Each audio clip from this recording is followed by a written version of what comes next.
back. Hello, you gorgeous, beautiful human. I'm so glad you're here.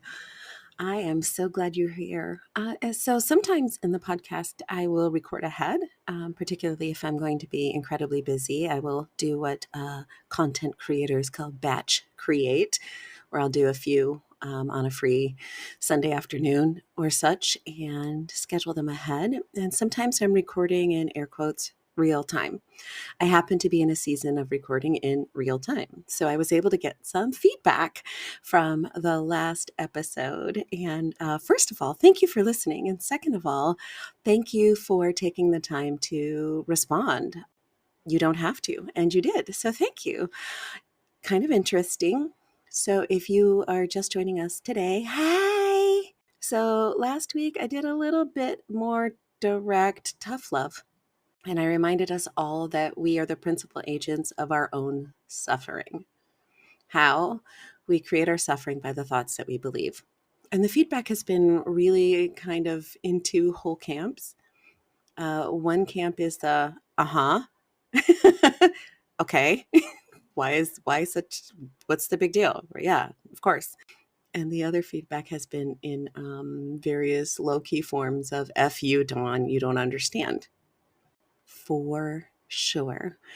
We are going to continue to explore this point of view a little bit because I think it's so important. And part of the reason I think it's important, and I've touched on this in the past on some of my episodes, feel free to go back into the archives. One way to do that actually is just to scroll randomly and press something.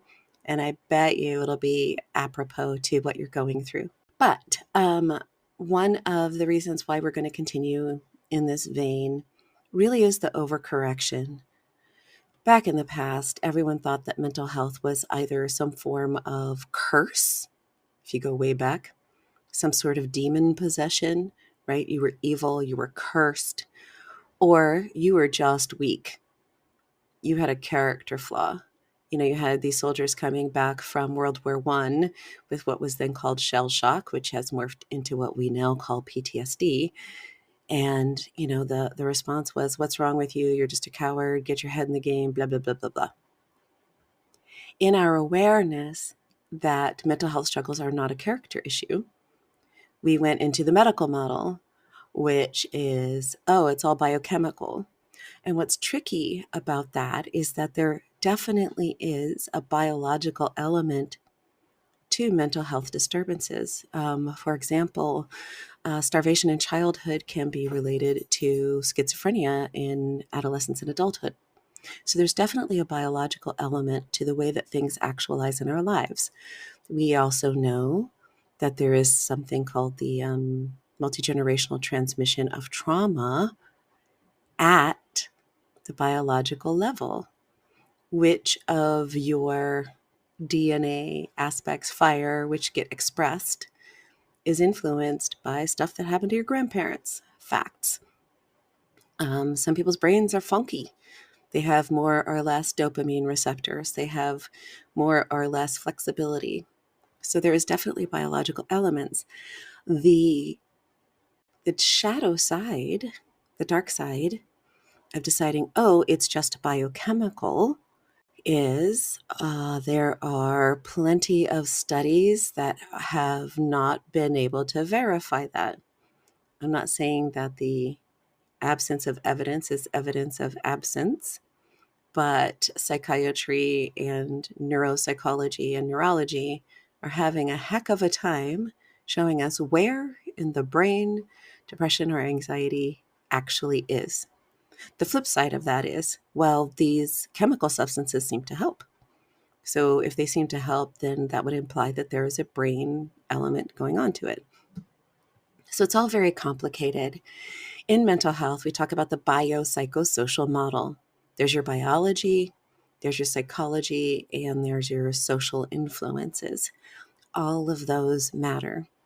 What we've done, however, is we've overcorrected so far into the medical model of it's my brain, it's my DNA, I can't help it, that we've deprived ourselves of the level of freedom that we actually still do have. No matter what your diagnosis, no matter what your disability, no matter what your trauma is, there exists a level of freedom within that scope that can improve your thriving. No matter what your circumstances, no matter what your diagnosis, no matter what your disability, no matter what your DNA is, there is a level of freedom within that scope that can improve your thriving. By some estimates, it's like 40%. Some estimates, like 40%, is pure lifestyle and attitude. I don't know how valid that research is, and if I can find the paper that I'm referencing, I will put it in the show notes. If not, have fun on Google Scholar. But so there's just this notion that it may not be 100%. It may not be 100%, but it is also not zero. It's also not zero. A sidebar to my spiritual friends, atheists, you can tune out here. There is some teachers that say that 100% of what's happening to you is under your control. I am not in that camp, and I will tell you why. If you believe that you are a spiritual being having a physical experience and you have existed before and you will exist again, then you got some karma. You got some karma. And if you chose to take on some of your karma in this lifetime, that is going to limit the degrees of freedom that you have based on where you chose to incarnate and into what family. All right, atheists, you can come back now. Speaking of the biopsychosocial model, there is a whole heck of a lot of programming that happens based on to whom you were born, that happens before you're verbal, right? Before the age of 2. And a heck of a lot of what happens before the age of 8 becomes deeply ingrained ways of looking at the world. However, and this is the big however, that is subject to change. That is subject to change. 100 years ago, they thought that the brain was just fixed. We now know that you can have elasticity in your brain until you shuffle off this mortal coil. You can change your brain. And if you can change your brain, you can change your life. And how do you change your brain? Exercise. I know. It's always exercise. Sleep. EFT, TFT, CFT, which is my trademarked modality. I will be writing a book, I promise. Psychotherapy, EMDR, any number of ways you can change your brain. So what we are going to focus on are those degrees of freedom that exist within your diagnoses, within your trauma, within your disability. I'm going to use myself as an example because I use the word you a lot. So maybe you're like, stop yelling at me, Dawn. Recently, I've been in a lot of pain, and I have lived a charmed life where I am usually not. As I've gotten older, I've had more struggles with asthma and allergies. I think that's environmental. But mostly I'm either A, not in pain, or B, it's just at one of those levels that I can just sort of tolerate and ignore. Those of you who are in chronic pain, you know what I'm talking about. And I was a cranky pain in the butt. Fortunately for me, my family was just very tolerant. Oh, gosh, bless them. Yeah, but here's how I created my suffering. Fact. There were sensations in my body. That is the only fact. And non-materialists, holla, my people, could even argue about whether that's a fact. Fact. My body was producing sensations. Everything else is a belief. What? Yes. It's simply sensations. Me saying I am in pain is a judgment and an interpretation. One of the ways that we being, meditation teachers, psychotherapists, etc., help people manage pain is by changing their relationship to the sensations of their body. When we label something as pain, we focus on it in a way that makes it this monolithic, awful thing. However, if one gets very curious about the actual sensations, we begin to notice that sometimes it's localized, it's usually changing. What's the word I'm looking for? Experience of the intensity of the sensations tends to wane. So my body is producing sensations. I label it pain. I intensify both by physically being tense and kind of focusing my attention, my intellectual cognitive attention on it, and then by bracing myself against it, I begin to increase my own experience of what I'm now calling pain. That's suffering level number one. Fact, my body is producing sensations that my brain is acknowledging. Period. I create my suffering by calling it pain, focusing on it, bracing against it. Then I choose from the smorgasbord of suffering chemicals by leaning into anger and or sadness and or fear and or disgust. I make a little cocktail of I don't like this. And because I don't like this, it shouldn't exist. And because it does exist, life is terrible and I can't be happy and the world sucks and there is no God and. Now I'm cranky and I'm in pain and I'm annoying to everyone around me, and all because my body was producing some sensations. That is what I mean by we are the agent of our own suffering. Physical sensations, that there is a fact. Nerve endings are firing. Everything else is how I'm interpreting. It gets a little trickier when we're talking about interpersonal or intrapersonal experiences.